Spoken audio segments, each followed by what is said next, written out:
Hi hello ನಮಸ್ಕಾರ ಸ್ನೇಹಿತರೆ. ಕೊನೆಗೂ ಇಲ್ಲಿ ಅಗ್ನಿ ಸಾಕ್ಷಿಯ ಮುಂದೆ ರಾಜುವಿನ ರಿಯಲ್ ಫೀಸ್ ರಿವೀಲ್ ಆಗ್ತಾ, ರಾಜು ಕೂಡ ಇಲ್ಲಿ ಅಗ್ನಿ ತಂಗಿ ಇರೋ ಜಾಗಕ್ಕೆ ಬರ್ತಿದ್ದಾರೆ. ಸಾಕ್ಷಿ ಮುಂದೆ ರೆಡ್ ಹ್ಯಾಂಡ್ ಆಗಿ ಸಿಕ್ಕಿ ಬೀಳ್ತಿದ್ದಾರೆ ರಾಜು. ಹಾಗಿದ್ರೆ ಏನಾಯಿತು, ಏನು ಕತೆ, ಇದು ಎಲ್ಲವನ್ನ ಕೂಡ ತಿಳ್ಕೊಬೇಕು ಅಂದರೆ ಈಗಲೇ ನಮ್ಮ ಈ ಚಾನಲ್ನ ಸಬ್ಸ್ಕ್ರೈಬ್ ಮಾಡಿ, ಹಾಗೆ ಒಂದು ವಿಡಿಯೋವನ್ನು ಪೂರ್ತಿಯಾಗಿ ನೋಡೋದನ್ನು ಯಾವುದೇ ಕಾರಣಕ್ಕೂ ಕೂಡ ಮರಿಬೇಡಿ. ಇಲ್ಲಿ ಅಗ್ನಿಯನ್ನು ಜಸ್ಟ್ ಸನ್ನೆಯಲ್ಲೇ ತುಂಬ ಚೆನ್ನಾಗಿ ಸಾಕ್ಷಿ ಅರ್ಥ ಮಾಡ್ಕೋತಾರೆ. ಅಗ್ನಿ ಮಾತಾಡ್ತಿರೋ ಮಾತುಗಳು ಯಾರಿಗೂ ಕೂಡ ಅರ್ಥ ಆಗ್ತಿಲ್ಲ. ಬಿಕಾಸ್ ಇಲ್ಲಿ ಅಗ್ನಿಗೆ ಗಂಟಲು ಕೆಟ್ಟು ನಿಂತದೆ. ಹಾಗಾಗಿ ಇಲ್ಲಿ ಗಂಟಲು ಕೆಟ್ಟಿದ್ದು ಕೂಡ ಜಸ್ಟ್ ಮಾತಾಡೋ ಒಂದು ಲಿಪ್ಸಿಂಕನ್ನೇ ನೋಡಿದೆ. ಇಲ್ಲಿ ಅಗ್ನಿ ಏನು ಮಾತಾಡ್ತಿದ್ದಾರೆ ಅನ್ನೋದನ್ನು ತುಂಬ ಚೆನ್ನಾಗಿ ಇಲ್ಲಿ ಸಾಕ್ಷಿ ಕನ್ವೆ ಮಾಡೋದ್ರ ಮುಖಾಂತರ ಮೀಟಿಂಗನ್ನು ತುಂಬಾ ಸಕ್ಸಸ್ಫುಲ್ ಮಾಡ್ತಾರೆ. ಮೀಟಿಂಗಲ್ಲಿ ಪಾರ್ಟಿಸಿಪೇಟ್ ಮಾಡಿದವ್ರಂತೂ ಅಪ್ಪ ಮಗಳು ಏನದು ಇಷ್ಟು ಚೆನ್ನಾಗಿ ನೀವಿಬ್ಬರು ಅರ್ಥ ಮಾಡ್ಕೋತೀರ, ನೀವು ಅರ್ಥ ಮಾಡ್ಕೊಳ್ಳೋದು ನೋಡಿದ್ರೆ ಖಂಡಿತ ಒಳ್ಳೆ ಗಂಡ ಹೆಂಡತಿ ಥರ ಫೀಲ್ ಆಗ್ತದೆ. ಗಂಡನ್ನು ತುಂಬ ಚೆನ್ನಾಗಿ ಅರ್ಥ ಮಾಡ್ಕೊಳ್ಳೋ ಹೆಂಡತಿನ ನೋಡಿದಾಗ ಆಗ್ತದೆ ಅಂತ ಹೇಳ್ತಾರೆ. ಅಗ್ನಿಗೆ ಇದನ್ನು ಸಹಿಸೋಕ್ಕಾಗ್ತಿಲ್ಲ. ಈ ಕಡೆ ಒಂದು ರೀತಿಯಲ್ಲಿ ಸಾಕ್ಷಿಗೂ ಕೂಡ ಮುಜುಗರ ಆಗ್ತದೆ. ತದನಂತರ ಬಂದಂತಹ ಗೆಸ್ಟ್, ನಾನು ಯಾವಾಗಲೂ ಕೂಡ ಅರವಿಂದನ್ನು ಬೀಗ್ರಾಗೋಣ ಅಂತ ಹೇಳ್ತಿದ್ದೆ, ನನ್ನ ಮಗಳನ್ನ ಕೊಟ್ಟು ನಿಮಗೆ ಮದುವೆ ಆಗಬೇಕು ಅಂತ. ಆದರೆ ಇನ್ನು ಮುಂದೆ ಯಾವುದೇ ರೀತಿಯಲ್ಲೂ ಕೂಡ ಫೋರ್ಸ್ ಮಾಡೋದಿಲ್ಲ, ಆಯಿತಾ? ಯಾಕಂದರೆ ನಿನಗೆ ಸರಿಯಾದ ಜೋಡಿನೇ ಈ ಹುಡುಗಿ ಅಂತ ಹೇಳಿ ಹೋಗ್ತಾರೆ. ಅವರ ಮಗಳು ಕೂಡ ಬಂದಿರ್ತಾರೆ, ಅವರು ಕೂಡ ಅಗ್ನಿಗೆ ಆಲ್ ದಿ ಬೆಸ್ಟ್ ಅಂತ ತಿಳಿಸಿ ಹೋಗ್ತಾರೆ. ಇತ್ತ ಕಡೆ ಸಾಕ್ಷಿ ಹೋಗಿದ್ದೆ ತಡ ಈ ಕಡೆ ನೀರನ್ನು ತೆಗೆದು ಅಗ್ನಿ ಕೊಡುತ್ತಾಳೆ. ಬಿಕಾಸ್ ಅಲ್ಲಿ ಅಗ್ನಿಗೆ ನೀರು ಬೇಕಾಗಿರುತ್ತೆ. ಹಾಗಾಗಿ ಅದನ್ನು ತುಂಬ ಚೆನ್ನಾಗಿ ಸಾಕ್ಷಿ ಅರ್ಥ ಮಾಡಿಕೊಂಡು ನೀರು ಕೊಟ್ಟ ತಕ್ಷಣ ಅಗ್ನಿನೇ ಒಂದು ರೀತಿ ಶಾಕ್ ಆಗಿಬಿಡ್ತಾರೆ. ನಂತರ ನೀರು ಕುಡಿತಾರೆ. ತದನಂತರ ಇಲ್ಲಿಂದ ಅಗ್ನಿ ಮುಂದೆ ಇಲ್ಲಿ ನಿಂತಹ ಸಾಕ್ಷಿ ಹಾಗೆ ಅಗ್ನಿಯನ್ನೇ ನೋಡ್ತಿದ್ರೆ ಇಲ್ಲಿ ಅಗ್ನಿ ಕೂಡ ಸಾಕ್ಷಿಯನ್ನು ನೋಡಿನೇ ಕಳೆದು ಹೋಗ್ತಿದ್ದಾರೆ. ಇಬ್ಬರು ಕೂಡ ಪರಸ್ಪರ ಅವರು ಹೇಳಿದಂಥ ಮಾತನ್ನು ನೆನಪು ಮಾಡ್ಕೋತಿದ್ದಾರೆ. ಆ ಕ್ಷಣ ಅಗ್ನಿಗೂ ಅನಿಸುತ್ತೆ, ನಿಜವಾಗ್ಲೂ ಏಕೆ ನನ್ನನ್ನು ಇಷ್ಟು ಚೆನ್ನಾಗಿ ಅರ್ಥ ಮಾಡ್ಕೋತಿದ್ದಾಳಲ್ಲ, ಆದರ್ಶ ದಂಪತಿಗಳ ಥರ ಯಾವುದೇ ಜೋಡಿ ಕೂಡ ಇಷ್ಟು ಚೆನ್ನಾಗಿ ಅರ್ಥ ಮಾಡ್ಕೊಳ್ಳೋದಕ್ಕೆ ಸಾಧ್ಯನೇ ಇಲ್ಲ ಅಂತ ಹೇಳಿ ಹೋಗಿದ್ದಂಥ ಮಾತುಗಳು ಎಲ್ಲವನ್ನ ಕೂಡ ಇಲ್ಲಿ ಅಗ್ನಿ ನೆನಪು ಮಾಡ್ಕೋತಾರೆ. ತದನಂತರ ಇತ್ತ ಕಡೆ ಅದು ಯುವಿನ ಭೇಟಿ ಮಾಡೋದಕ್ಕೆ ಅಂತ ಹೇಳಿ ಅದಿತಿ ಒಂದು ಸಂತೆ ರೀತಿ ಒಂದು ಪ್ರೋಗ್ರಾಮ್ಗೆ ಬಂದಿದ್ದಾರೆ.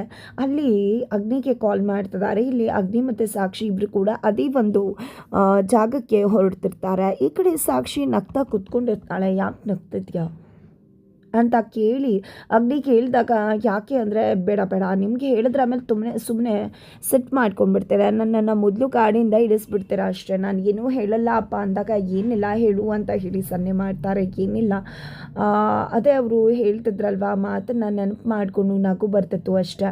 ಅದೇ ಆ ಅಂಕಲ್ ಅವ್ರ ಮಗಳನ್ನ ನಿಮಗೆ ಕೊಟ್ಟು ಮದುವೆ ಮಾಡಿದ್ರೆ ನಿಜವಾಗ್ಲೂ ನೀವು ಅವರನ್ನು ಮಾವ ಅಂತ ಕರೆದ್ರೆ ಎಷ್ಟು ಚೆನ್ನಾಗಿರುತ್ತಲ್ವ, ಅವರು ನಿಮ್ಮನ್ನು ಅಳಿಯ ಅಗ್ನಿ ಅಂತ ಕರೆದ್ರೆ ಎಷ್ಟು ಚೆನ್ನಾಗಿರುತ್ತೆ. ನಿಜವಾಗ್ಲೂ ತುಂಬ ಅಂದರೆ ತುಂಬ ಚೆನ್ನಾಗಿದೆ.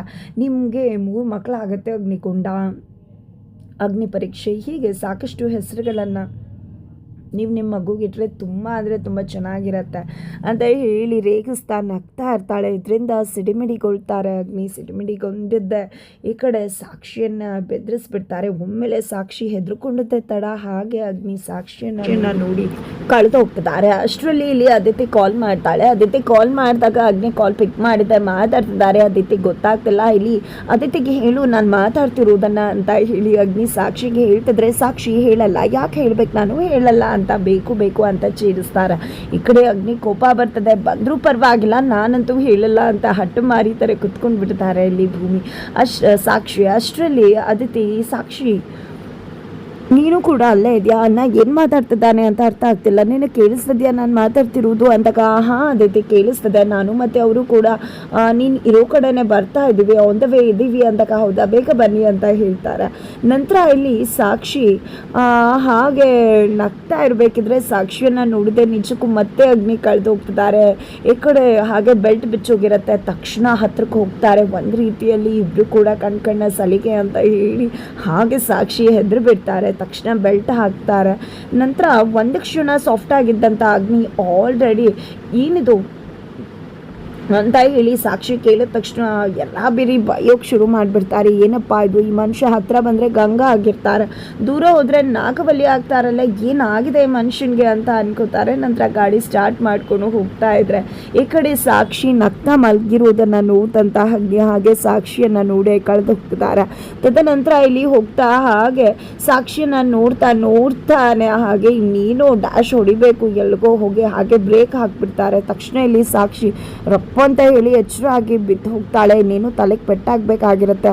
ಅಷ್ಟರಲ್ಲಿ ಇಲ್ಲಿ ಏನೂ ಆಗಲ್ಲ ಅಲ್ಲ, ನಿಮಗೆ ಆರಾಮಾಗಿದೆಯಾ ಅಲ್ವಾ ಅಂತೆಲ್ಲ ಕೇಳ್ತಿದ್ದಾರೆ. ಹಾಂ ಆರಾಮಾಗಿದ್ದೀನಿ. ಏನು ಅನ್ಕೊಂಡ್ಬಿಟ್ರೆ ಗಾನ್ ಕೇಸ್ ಅಂತ ಅನ್ಕೊಂಡ್ಬಿಟ್ರೆ? ಇಲ್ಲ ಕಂಡ್ರೆ ಅಷ್ಟು ಸುಲಭವಾಗಿ ಗಾನ್ ಕೇಸ್ ಆಗೋದಿಲ್ಲ, ನೀವೇನಾದ್ರು ಮಾಡಿದರೆ ಮೇಲೆ ಹೋಗ್ಬಿಡ್ಬೇಕಿತ್ತು ಆದರೆ ಅಂತ ಹೇಳಿ ಹೇಳ್ತಿದ್ದಾಗೆ ಹಾಗೆ ಬಾಯನ್ನ ಮುಚ್ಚಿಬಿಡ್ತಾರೆ. ಈ ರೀತಿ ಎಲ್ಲ ಮಾತಾಡಬಾರ್ದು ಅಂತ ಹೇಳಿ ಅಗ್ನಿ ತಕ್ಷಣ ಮತ್ತೆ ಇವರಿಬ್ಬರ ನಡುವೆ ಕಣ್ಕಣ್ಣ ಸಲಿಗೆ ಆಗತ್ತೆ.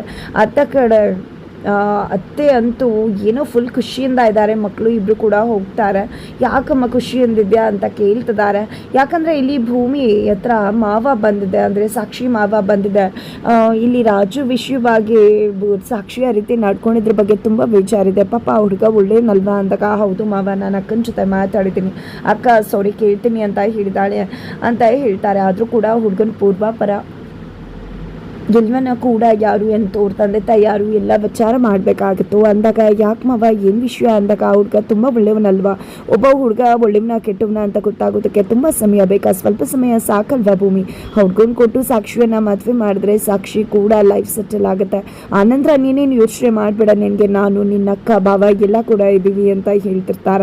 ಇದನ್ನ ಕೇಳಿಸ್ಕೊಂಡಿರ್ತಕ್ಕಂಥ ಸಾಕ್ಷಿ ಅತ್ತೆ ಫುಲ್ ಖುಷಿಯಾಗಿರ್ತಾರೆ. ಮಕ್ಕಳು ಕೂಡ ಬಂದು ಕೇಳಿದಾಗ, ನಿಮ್ಮಪ್ಪ ಸಾಕ್ಷಿ ಮದುವೆ ಮಾಡಬೇಕು ರಾಜು ಜೊತೆ ಅಂತ ಹೇಳ್ತಿದ್ದಾರೆ ಅಂದ ತಕ್ಷಣ, ಅಯ್ಯೋ ಅದು ಅದೃಷ್ಟ ದೇವತೆ, ಚಿನ್ನದ ಮೊಟ್ಟೆ ಇಡೋ ಕೋಳಿನ ನೀನು ಮದುವೆ ಮಾಡಿಸಿ ಕಳಿಸ್ತಿದ್ಯಾ? ಇಲ್ಲ ಮೊದಲು ಮದುವೆ ನೆನೆಸು, ಇಲ್ಲ ರಾಜುನ ಮನೆಯಿಂದ ಕಳಿಸ್ಬಿಡು, ಅವಳಿಗೆ ಎಷ್ಟು ಅದೃಷ್ಟ ಬಂದಿದೆ ನೋಡು, ಜಸ್ಟ್ 1 ತಿಂಗಳಲ್ಲಿ ಏನೇನೆಲ್ಲ ಆಗೋಯ್ತು, ಒಳ್ಳೆ ಕೆಲಸ ಸಿಕ್ತು, ಹುಡುಗ ಅವಳನ್ನ ಇಷ್ಟಪಟ್ಟ, ಜೊತೆಗೆ ಅವಳ ಮದುವೆ ಕೂಡ ಫಿಕ್ಸ್ ಆಗ್ತದೆ, ಏನಮ್ಮ ಇದು ಯಾವುದನ್ನು ಕೂಡ ನಮ್ಮಿಂದ ಸಹಿಸೋಕ್ಕಾಗ್ತಿಲ್ಲ, ಅದಕ್ಕೆ ಹೇಳ್ತಾ ಇದ್ದೀವಿ ಮೊದಲು ಅವಳು ಮದುವೆ ನಿಲ್ಲಬೇಕು ಅಂದರೆ ರಾಜುನ ಇಲ್ಲಿಂದ ಕಳಿಸ್ಬೇಕು, ಮೊದಲು ಕಳಿಸು ಅಂದಾಗ ನಿಮ್ಮ ಮಾತನ್ನು ನಾನು ಯಾವುದೇ ಕಾರಣಕ್ಕೂ ಕೇಳುವುದಿಲ್ಲ ಅಂತ ನಗ್ತಾ ಹೋಗ್ಬಿಡ್ತಾರೆ. ಈ ಕಡೆ ಮಕ್ಳಿಗೆ ಇಬ್ರಿಗೂ ಕೂಡ ಏನಪ್ಪ ಈ ಅಮ್ಮ ಮಿಸ್ಟ್ರಿ ಥರ ಕಾಣಿಸ್ತದೆಯಲ್ಲ, ಏನು ಮಾಡೋಕ್ಕೆ ಹೊರಟಿದ್ದಾರೆ ಅಂತ ಹೇಳಿ ಅನ್ಕೋತಾರೆ. ಇತ್ತ ಕಡೆ ಸಾಕ್ಷಿ ಮತ್ತು ಅಗ್ನಿ ಇಬ್ಬರು ಕೂಡ ಆದಿತ್ಯ ಇರ್ತಕ್ಕಂಥ ಜಾಗಕ್ಕೆ ಬಂದಿದ್ದಾರೆ. ಆದಿತ್ಯ ಇರ್ತಕ್ಕಂಥ ಜಾಗಕ್ಕೆ ಬಂದು ಕೆಳಗಡೆ ಇಳಿತಾರೆ ಅಗ್ನಿ.